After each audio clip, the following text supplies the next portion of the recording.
عشان تمثل أبوها حط شروط إنها تكون قدوة. فأول مشهد كانت فيه بتصلي مريم فخر الدين دخلت التمثيل وأمها قاعدة معاها في الاستوديو. بدرخان وافق على شروط أبوها وكانت فتحة الخير عليها. فيلم ليلة الغرام 1951 بتظهر مريم فخر الدين في أول مشهد ليها وهي بتصلي. وطبعا حضرتك ممكن تشوف إن ده أمر عادي، لأن ظهورها بالشكل ده كان وراه أكيد ضرورة ومبرر درامي، لكن الحقيقة المشهد ده كان معمول ترضية لأبوها وبناء على رغبته. بيقولك يا سيدي إن الحاج أبو مريم كان رافض أصلا إن مريم تمثل، رغم إنه كان بيجيلها عروض كتير جدا، لكن بعد ما لقى البنت بتلح وأمها بتلح واللي حواليها بيلحوا ويقولوا له سيبها تمثل، ده هيبقى ليها شأن عظيم، أنا جرب. في يوم من الأيام راح الأستاذ أحمد بدرخان يخبط على باب أبو مريم وعرض عليه فيلم ليلة الغرام.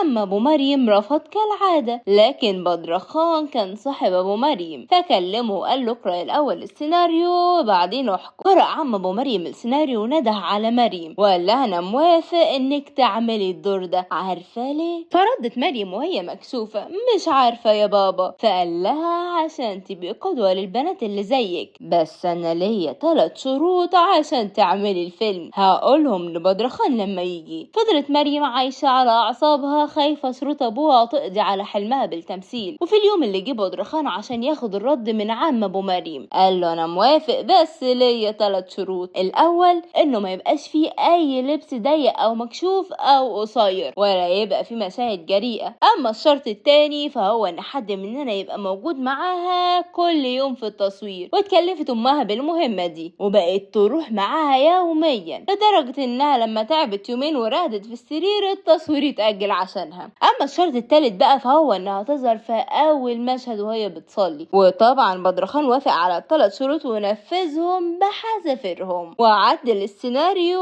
وضاف له مشهد اللي بتظهر فيه مريم وهي بتصلي عشان تبقى قدوة للبنات زي ما الحاج أبو مريم طلب بالظبط.